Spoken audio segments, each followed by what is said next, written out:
going to be talking about the news in the patch notes. I'm going to pass this over to Frank so he can talk and tell us about the new Star Wars games that are coming out. Oh yeah. So guys, our first article this week comes from gamesindustry.biz. EA announces 3 more Star Wars games coming out.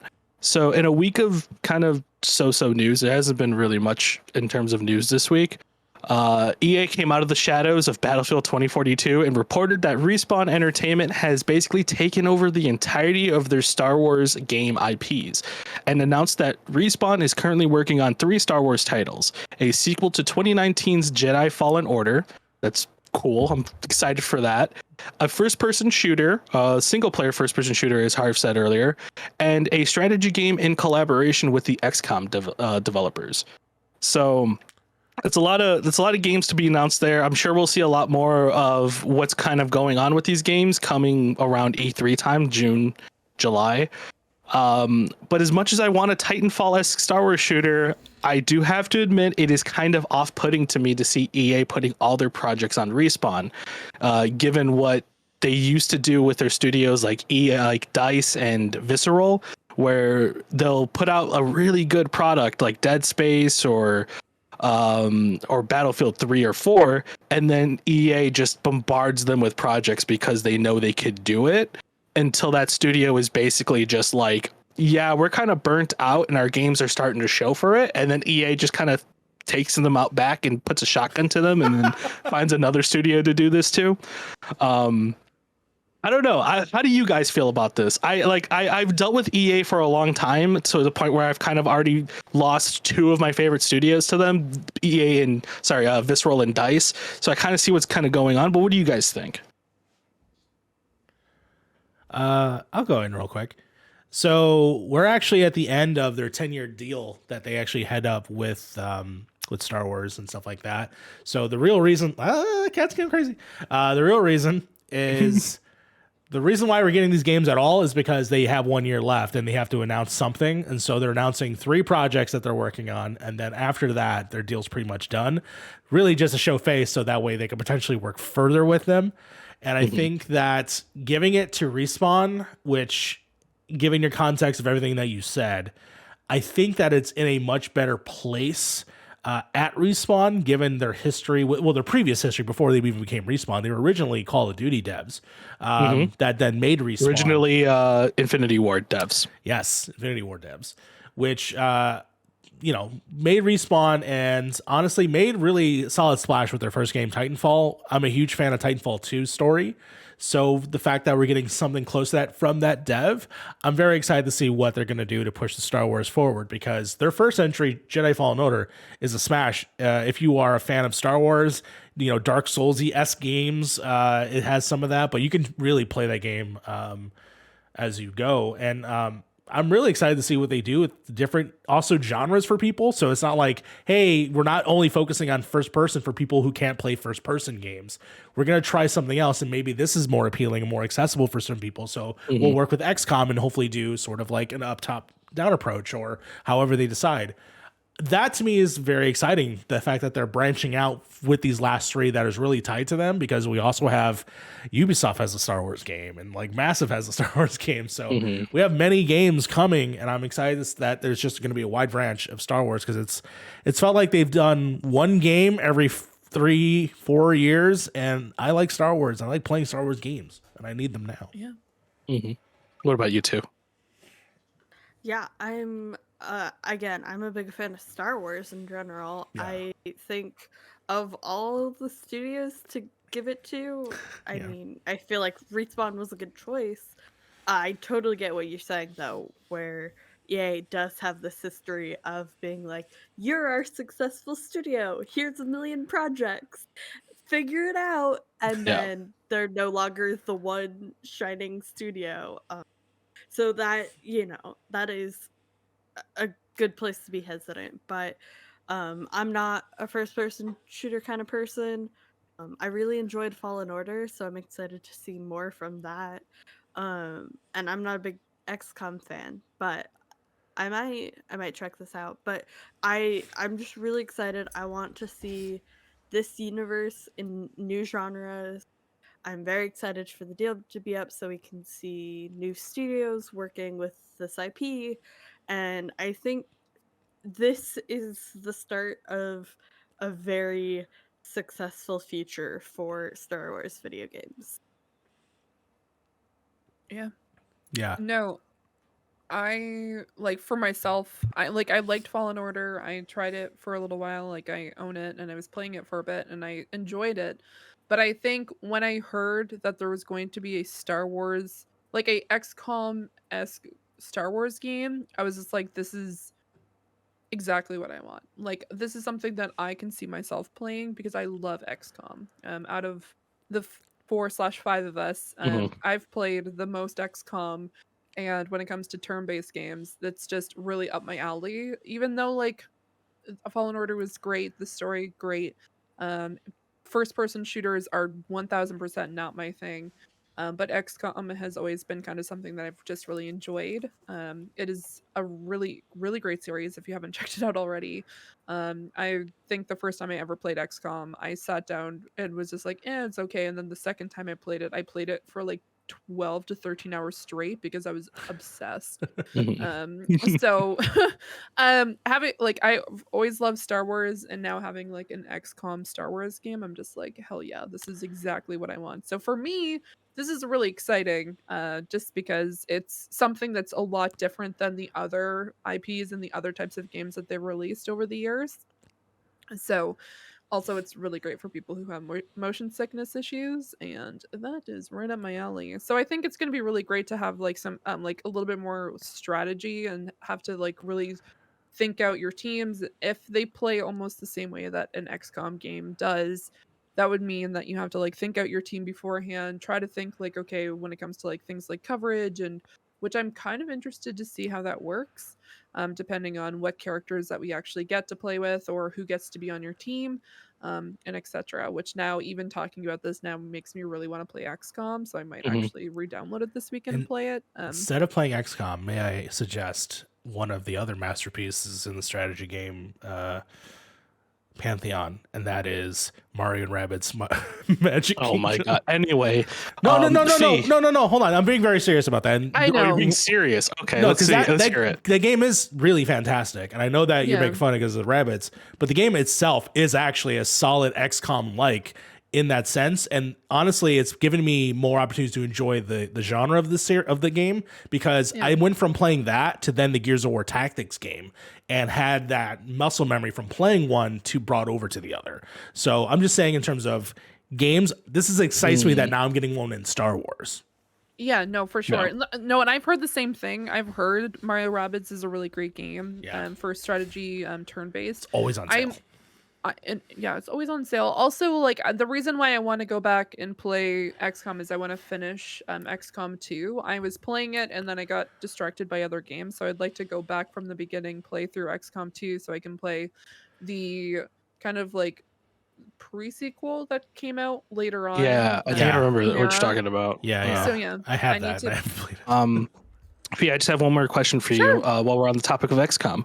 What do you want to see out of a Star Wars XCOM game? Like, what are some things that you want to see in terms of gameplay, in terms of story, in terms of how it plays? Just hit me with what you think an XCOM Star Wars game should have in order to be successful. Honestly, I'm going to like if I had to think like, okay, what would be kind of like the best storyline currently, at least like in media, what would be the best kind of like story arc? I would see probably The Mandalorian, having like things like bounty hunters and having the shootouts and having those options. Because even though it's like obviously space themed, Mandalorian has always been kind of like at least presented as almost like a sci-fi like cowboy, kind of like have a obviously you have a gun, you have to do some protection, but I can only imagine having to like go into a cantina with your team, with your squad, and try to think like, okay, I need to hide behind this table and be able, if I like look around this table, I have to like, I have a 50% shot of hitting this person behind a pillar and stuff like that. So I would absolutely love something like that. I think it'd be really great to have a Mando, like it doesn't even need to be specifically Mando. It could be like another bounty hunter, or it could It- be something even based off of like Yeah. things like Battles on I can Mandalore. definitely see it. Yeah, like I could definitely see it. Yeah. Like yeah, each mission being like, hey, there's a target in this spot. You start here. How do you get to point B strategically? Whether you want to go loud, whether you want to go thing. I could see that. That Yeah. sounds pretty good. or even like hiring like, okay, you have like essentially a den of Mandalorians. Which Mandalorians are you going to specifically take, and what type of weapon? Because at least with XCOM, you have to select like, okay, there's like the tank that has like essentially the big missile like bazooka, or you have like the strategic like sniper that you have to place on the other side of the map, and stuff like that. Like I would really like to see, and so I'm hoping that they kind of like introduce that a little bit, at least, because that's kind of something that I've always enjoyed with XCOM as well, because you got to like select a specific person, you got to like level them up. At least with XCOM themselves, that you can select like, okay, there's a person that's a sharpshooter, and then you like can actually balance out like what type of sharpshooter they are. So it would be cool to see that. I'm not looking for an exact clone from XCOM to Mhm. Star Wars, but at least having those types of aspects, because I think there would be something really cool. Like, okay, we went on a mission and we got specifically this type of steel, so then like the Mandalorians can like melt it down and then actually make a new piece of gear or something like that, because that was something that was introduced in the Mandalorian. So I think that would be kind of a cool way to like boost up your team in a way. build up your So best car. Yeah. exactly. All right. I know we talked about Fallen Order earlier, but I just want to glance over it one more time. What do we want to see out of a sequel for Fallen Order? I know I've aired my grievances there, so you probably already know what I'm going to say, but I'm gonna hand it off to Sly. Sly, what do you want to see out of a sequel for Fallen Order? That's a good question. I played Fallen Order on Game Pass Yeah. last summer, I Mhm. think. Mhm. And I really enjoyed it. It felt a bit out of date. It was a little janky, I felt like, which is probably a hot take. But it just didn't feel super smooth to me. So I just hope it's, a little more updated in like character animation and that kind of stuff. Which obviously a new game is always gonna try to be new and improved. As Mhm. far as story, I have no idea where they want to go with that. But I really enjoyed it, so like I think I'll like whatever the story they give me, right? As long as they give me Um, more of Sister Mirren, I'm happy. right? Oh yeah. Yeah. The Midnight, what are they called, Midnight Sisters or something like that? That's another I set of think like characters. you might be right on that. I haven't played the game in a long time, so I'm not sure. I barely remember even. I Yeah. barely even remember the name Mirren. Yeah, 100%, because that was wonderful. I'm interested because where we leave off with that character, right? He's set on a journey that is supposedly has this device that will show him the way to find other Jedi like him, and this takes place in between Revenge of the Sith and before Rogue One, even. A And codex of every force sensitive Padawan like person that could be in the whole universe, apparently. yes, which is a really interesting deal because we know early on that, well, as far as we know, those people are nowhere to be found in Star Wars, and Cal Kestis has not been involved in any major events. So, what happened to that story, and what happened to maybe even that device? And maybe that's the journey he has to go on, is the fact that the device itself gets ruined, and he has to come with that. He's not going to be able to find his people, and he's going to have to do something else. I'm curious of like how that journey is going to go, and the team that you have already there, which I already love every single one of them. I'm very curious how it's going to expand the world in that space and time, very much how Mandalorian is doing that, and also Book of Boba. So I think it's an interesting place to be put, and where the stories can tell, because I know people really want to see also live action version of him too, but we'll see. Yeah, if anything, Star Wars has taught us at this point that Jedi are not necessarily dead. Yeah. No body, no death at this point. The thing with Star Wars, like I've been such a fan of Star Wars since I was a very small child. Like some of my first memories looking back are Star Wars. And anything Star Wars adjacent I consume, I just want to enjoy it. I don't necessarily need it to tie in with like horror movies. Mhm. Like I love the like expanded universe, like books and stuff, and I can enjoy that without it being, tied into the original stories. There's such a special universe that's been created here, and just give people the chance to play around in it, and don't try to like focus everything on the movies. Like we've seen enough of the one family, like give us more stories. Yeah, we've seen enough So of like Skywalkers. Just stop I'm already. Yeah, yeah, I I agree. I don't I don't necessarily want all of my Star Wars to tie together. I want all of the random out there stories. Give me mythologies from the different planets. Like I just give me more Star Wars. Don't try to make it the Skywalker saga, right? Yeah. Yeah, I agree. I think the only thing I want to see out of a Fallen Order sequel at this point is just tighten up the gameplay. That's it. The gameplay is really good. The combat's really good. Like Mario said earlier, it's very Dark Souls esque, but to be called Dark Souls esque, there's a certain level of kind of quality you have to hit. And Fallen Order, at least playing on like the hardest difficulty, you can definitely tell there's definitely cracks in the armor there. There's definitely times where block doesn't work or rolling doesn't work or you hit something and it doesn't register hits. Those are fine, and I'm willing to give Respawn the benefit of the doubt that this is your first time doing a foray into a game like that. You have the groundwork, just tighten it up a little bit and I guarantee you this game would be perfect. Maybe adding more combat styles. Like I know they add like just adding different types of Jedi styles that you can maybe have Cal do. I know there's like the reverse grip. Like we've seen a lot in like the Force Unleashed. I don't remember, but I think they added the two-bladed saber in Fallen Order that you can just use, right? Yeah. Yeah. You can get So it. like adding other saber styles throughout like Star Wars lore and stuff like that, and having different ways for Cal to actually have combat would be cool. Maybe more style switching, like in mid combat. Like if I wanted to switch from maybe a two-handed saber to to spear to like one-handed to like a reverse grip, then that should be really fun to do. They do have that. I know they do, Yeah, but I would yeah. like to see it better, way I better agree. done. Because that's like more of that's like late Devil May game. Cry. Yeah, Yeah. that's late game edition. It's very late game. It's not as intuitive to do in mid combat as it would like doing like pressing left on the D-pad and you're now a swordsman in Devil May Cry, for example, right? Yes. Doing stuff like that, and then just quality of life changes. They've already have good groundwork. I guarantee you they're going to make this next story really well, and that's all I could really hope for is just better, more tight gameplay. But on that note, one last thing.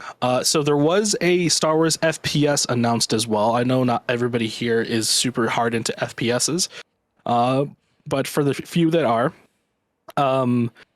I already kind of have an idea what this is. But Mario, what do you want to see out of a Star Wars FPS? Well, I am also a fan of frames per second. No, I'm kidding. First person shooters. Of course, we got a couple of these in the past. Some of them on the Nintendo 64. One very notable one that people really want back. But of course, there is Republic Commando. Exactly. I'm curious how they'll be able to do this, because these characters right now have a season 2 coming out, but I really think that they should do Republic Commando again, except it is the Bad Batch, which has introduced in the Clone Wars series. And they have their own little show, and I really love them. They're very similar to like... well, some of those characters are from Republic Commando, if I'm not mistaken. No, they're all new characters. That's not what I was told when they announced that. None of the main characters that are in Bad Batch are not in there. There's other characters like Rex maybe, but those came way later. They're all brand new from Dave Filoni, for as far as I'm concerned. Okay. I mean, when Bad Batch was announced, people were like, "Oh, those are the Republic." Like some of those characters are Republic Commandos. They are Republic Commandos, but they're not in the game. So I'm saying. But I want this specific team because really what they are is your ragtag team of 80s action heroes all teamed up together And that's what's fun about them, is they're very much like, one's a Snake Plissken, one's very much like some guy from Predator. Like, they're really the team from Predator is the best way to describe it. But they also have a other character with them that I don't want to spoil, that I think could add a lot of levity to their story if they go first person. And I think it'd be fun to be able to swap in and out between the different abilities of the characters, and to be able to select, their different weapons. That's just the game that I want, but there's other people that obviously would think the opposite as well. And you can set this during Clone Wars. You can set this afterwards too. I'm very curious how they could do it. I would like to see, just to latch onto that, I would like to see them do another Republic Commando game. Obviously, if I could have my way, I would love for them to do one in different time periods of Star Wars. So the story takes place, it starts in one spot, would maybe like, before the Order 66 stuff and everything like that during the Clone Wars, post Order 66, or during Order 66 post, and then farther down the road to end the game. I would love to see, like, the heyday of the Republic Commandos, maybe where they started from, kind of the more shady stuff that was going on during Order 66, where some of them weren't killing Jedi, some of them were letting them live, some of them were doing that, whatever the case. The post stuff where they all just kind of became renegades and they kind of went their separate ways, whether they want to stay with the Empire or not.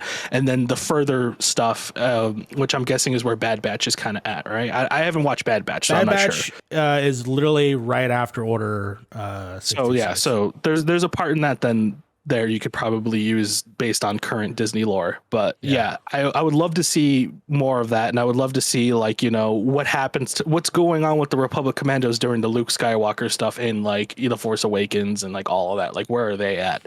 You know what I mean? Because they're supposed to have a short shelf life, but I don't know. I'm not too sure how that necessarily works with some clones, because we've seen some clones live way farther than their expiration date at this point. So yeah.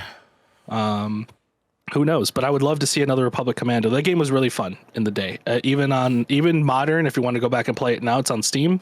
It's still a blast to play. Definitely some cool Star Wars lore there. Nice. Anything else? Anybody from this EA announcement bomb?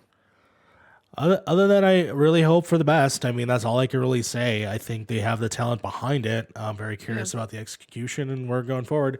And I care more about these games than I do for the David Cage game that's coming out. So I can give a shit less all about the David Cage game that's coming out. So that makes four. They're working on 4 games right now. Let's say hypothetically they're not working on Titanfall at all. They've said the Titanfall's still in their heads.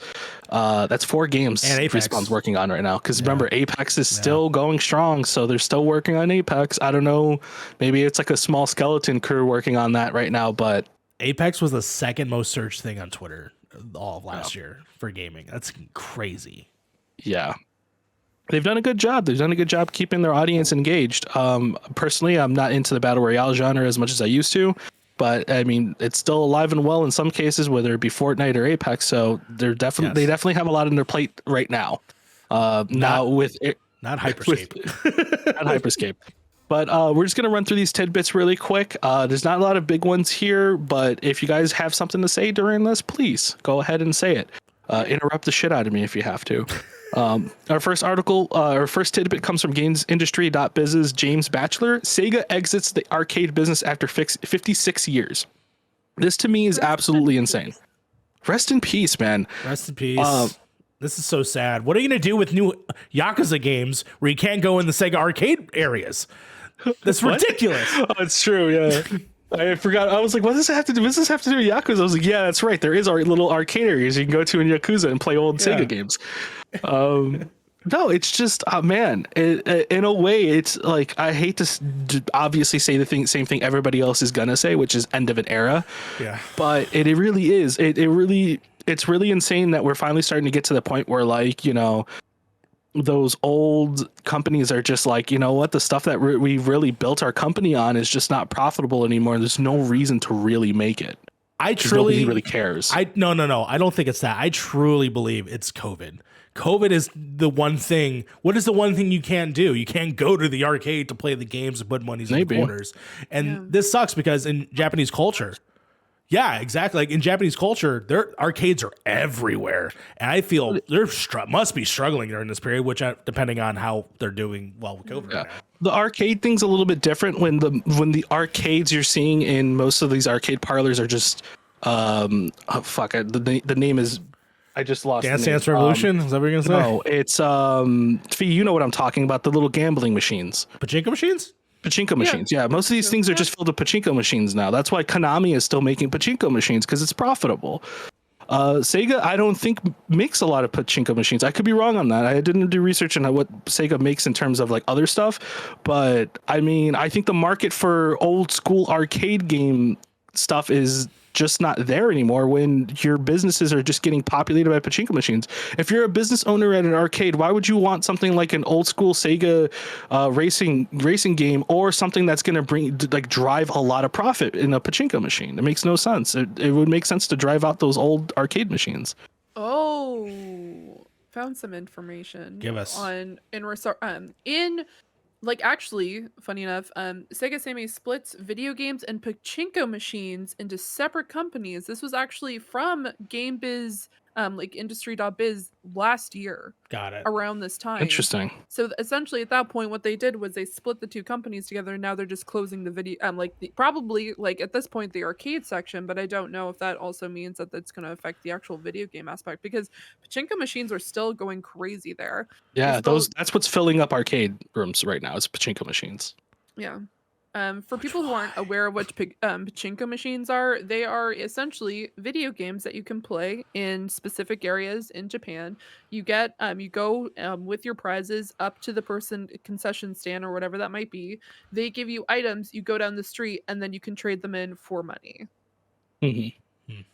It's essentially kind of like the reason why that sounds so like, why would you have to do all those steps? Is because the Japanese culture does not like gambling. It's their way of getting around it. Gambling is very illegal. It's their way of getting around it, and gambling is hyper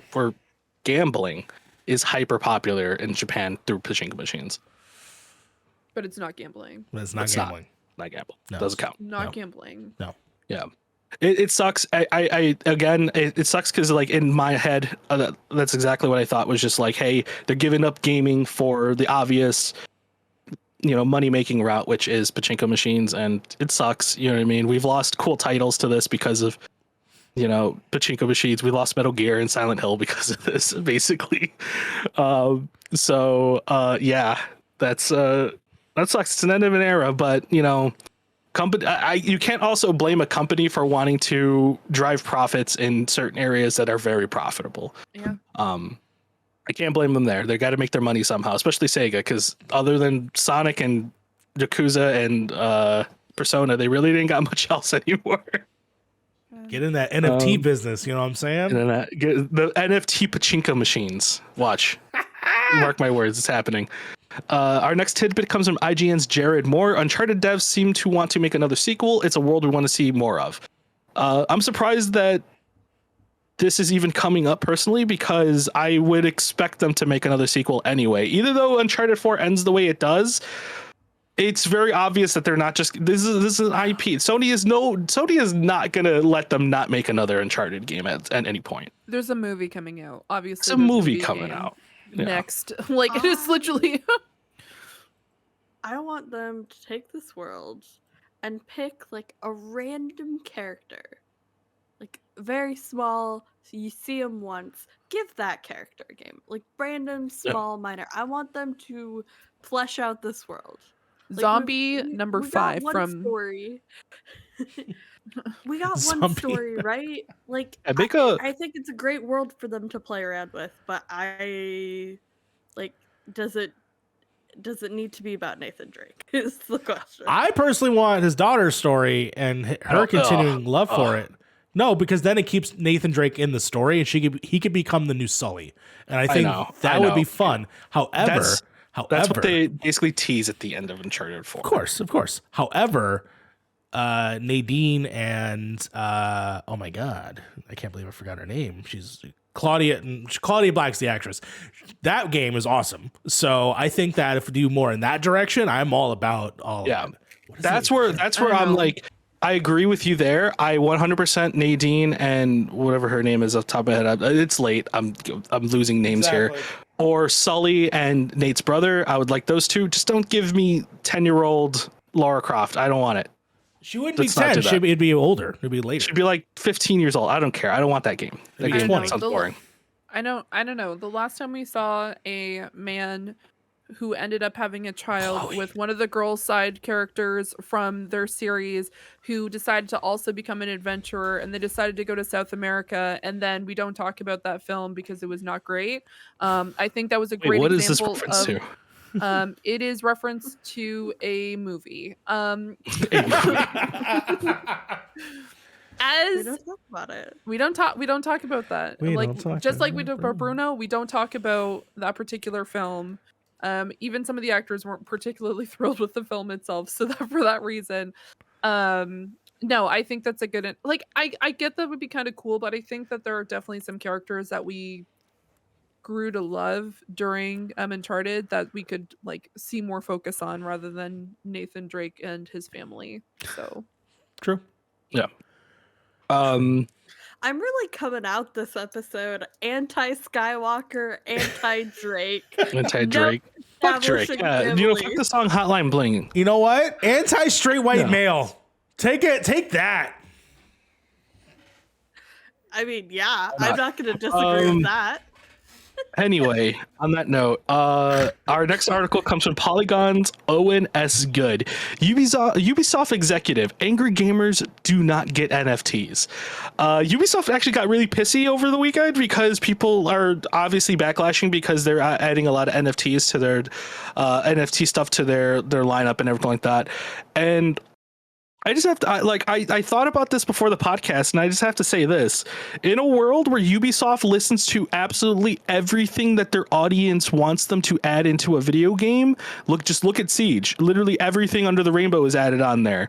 How is it that once they start asking how you generate money, you start being like, oh yeah, you guys don't know what you're talking about? You know what I mean? It's like you've listened to gamers on what to add to your video games for years, right? Maybe not 100% listen to them, but you've definitely listened to your forums a lot. How is it that this is the one thing that you're like, yeah, you guys don't understand? To me, that just sounds like, well, as soon as you start tacking our money, then that's when you guys should shut up.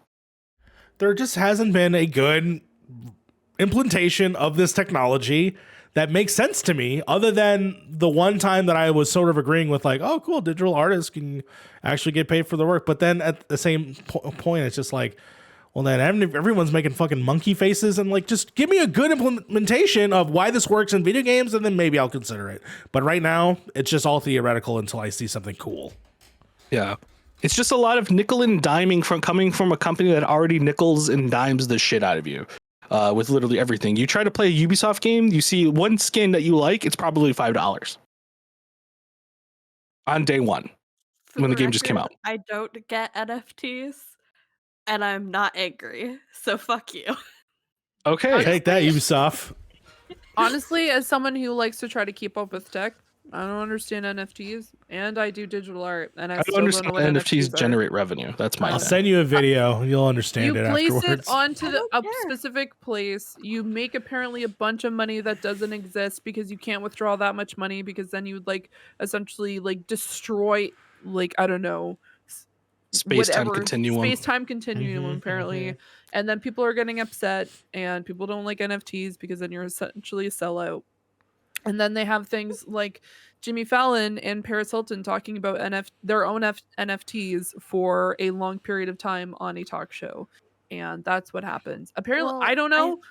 The biggest problem I've seen is people abusing the system, where people who are not opting into the system, their work has ended up being in NFTs, and like Yeah. that, people not getting credit. Like, I get that that's a problem. I just like, it's the big thing right now. Of course, people are gonna want to put it in games, but like, if your audience is saying you're not doing it well, that's not because they don't get it. It's because you're not doing it well. Like, It's get not even over that they're not yourself. doing it well. The audience just doesn't want it. Period. We don't want to be nickeled and dimed on something that they've already been nickeled and dimed on.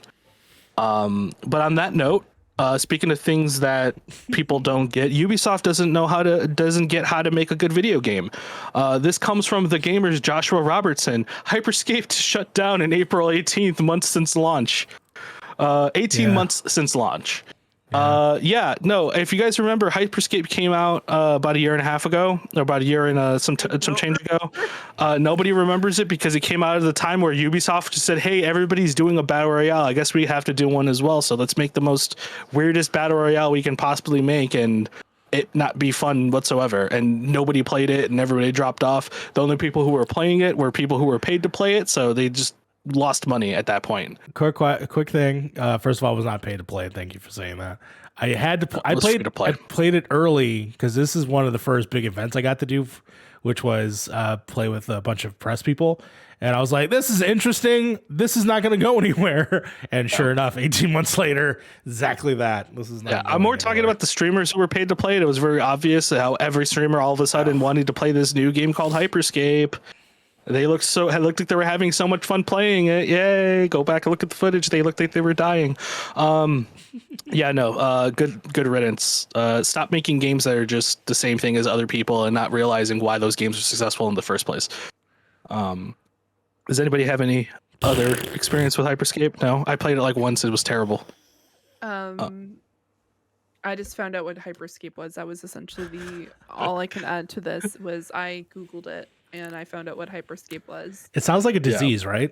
Like I got the Hyperscapes. You gotta get like something that's just like I was uploaded to the Hyperscape. Like that's what it sounds like mostly. What I was thinking. Yeah, like I got uploaded to the Hyperscape. The metaverse. I'm entering the Hyperscape. Give me a second. Mario immediately went disease. Yeah, it sounds like some. I got the scapes, that was said in like the Matrix. It's just like we have to upload our intelligence into the Hyperscape, and it's like no. It sounds like a sequel to Chalk Zone, but set in the fucking Hyperscape. No. Anyway, there's no redemption for this game. But speaking of things that have possible redemption, this comes from Deadline's Mike Fleming Jr. New line moving forward with Mortal Kombat sequel. Moon Knight scribe Jeremy Slater scripting. I think there's only one person who's actually excited about this, considering how I think we've watched Mortal Kombat in the Discord together, and we didn't really have very kind things to say about it. No. But Mario, I'm going to let you talk on this because I can really give a shit less. But there is a possible redemption arc for this series, and you seem to be latching onto that. So please listen. We every good anime is only good when it gets to the tournament arc, and that's what we need for this. This is why I'm very excited for the sequel. Like how Fee's just like the tournament arc's usually the one arc before the good arc usually. So it's just like I don't know. Every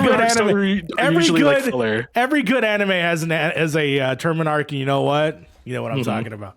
But yes, finally we're moving forward. I was scared because I was like, okay, we're not going to continue this world because there are elements in in the first movie that I think are generally cool, and I want to see them continue. Specifically, certain castings I thought were good. Granted, I don't need it to be perfect. I just need it to be fun, and I think I've had my fun in the first one. There are elements that they've added to the lore that doesn't need to be there, but all right, cool. I'm curious how that's going to carry on forward. There are some fun teases that are hopefully coming in. Hopefully, I get a wrestler playing Johnny Cage. That'd be cool. Played by The Miz. It'd be awesome. But otherwise, have at it, have fun. That's all I can really say. And I'm excited to see more characters because Cabal looked amazing. Make more characters like Cabal. That's all I'm asking. I always wondered with this movie how much involvement this Never I was going to call him Neversoft NetherRealm has had with making the movie, because I know if you have a successful version of anything, whether it be from games to movies, games to TV shows, usually the studio is involved in a very big way. I wonder if NetherRealm even gives a shit this movie's even being made. We'll find out. But they did. There was a lot of. I know that there's a lot of added shit to it, but there was a lot of little love in there. Like in the background, if you were paying attention, you could see like the way that you do someone's fatality is like written on the wall, and I was like, that's kind of cool. But yeah, I'm excited in the same way that I hope that we hear news for a sequel to Resident Evil. I don't think anybody wants that. Nobody wants that. I want it. I saw the movie. I had a great time. God. I had a great time. I mean, I guess hot dog water can also have ham water to go with it as well. But on that note, the last piece of news, and I think there's only one person in this room that actually gives a shit about this, because I think I'm the only one with a pre-order, but the Steam Deck this comes from Valve themselves. Steam Deck is launching February 25th. So in about 6 or 7 days, Valve Steam Deck is going to be out in the wild. I won't get one until Q2 of this year. 25th? February. Oh, sorry, my bad. I looked at February 25th and I immediately looked up at the thing and was just like, oh yeah, we're almost there. No, next month. Next month we'll be getting the Steam Deck. In about a month we'll be seeing how it runs. I won't be getting one until Q2 of 2022. That's if I have the $600+ I'm going to need to have in my bank account in order to even buy it. But yeah, I mean, we'll finally start seeing these in the wild. If you haven't already seen on Steam, if you look at certain games, I think one of them off the top of my head, Half-Life 2, they're all getting updates to work on Steam Deck a little bit better UI changes. They say Steam Deck ready, stuff like that. So if a game is ready for Steam Deck, you're going to start seeing that on Steam right now, that it will work on a deck. Except for but that's Persona it for the news. Except for Persona 4. I don't know why Persona 4 got mentioned in the article, but I didn't see what it was because it's not compatible. Oh, rip. Okay. Well, they'll probably fix that pretty soon. But on that note, that is basically the news for this week. Like I said, it was a very sparse week for news. Obviously, I had to really kind of trim the bottom of the barrel to get everything. But yeah, hopefully next week we get some really, really big news. Woo. Woo. All right, guys. Well, that was the podcast. Thank you so much for hanging out with us today. We'll start off with Frank. Where can people find you? Find me here at Point in Progress. You can find me at Twitter at Frank V Endwalker, where I talk shit about video games and post Rainbow Six Siege clips of me killing people in very funny different ways. Nice. And Mario, where can people find you? You can find me always here at Point in Progress. You can find me at my Twitch channel, where you can find me doing weird stuff over there at that Mario Rivera. But obviously, you can also find me at MC University, where we do episodes. We're mini hiatus, but we'll get back to it soon. Awesome. Yeah. And Sly, where can people find you? You can find me everywhere on the internet at SlyClanMC. You can find me also on MC University when we that back up, and you can find me on YouTube and Twitch at Stark Radio. Nice. And you guys can find me over at twitch.tv/Zoranix. And this coming week, you can check me out over on the Game Source Network talking about Stadia with Jake and Aaron on Speaking of Stadia on Tuesday night. And on Thursday, you can also check me out over on Penultimate Conquest. We are going to be talking about episode 78 and 79 of Attack on Titan. Boy howdy, has it been nuts. So definitely make sure that if you have watched Attack on Titan Season 4 Part 2 that you check us out. If you haven't already, I would not recommend watching the episode because 1, you might not understand what's going on, and 2, major spoilers are going to be talked about. So yeah, just make sure to check us out everywhere that we talked about. But thank you so much, everybody. I hope you guys have a great week, and progress has been made. Shout out to Betty White.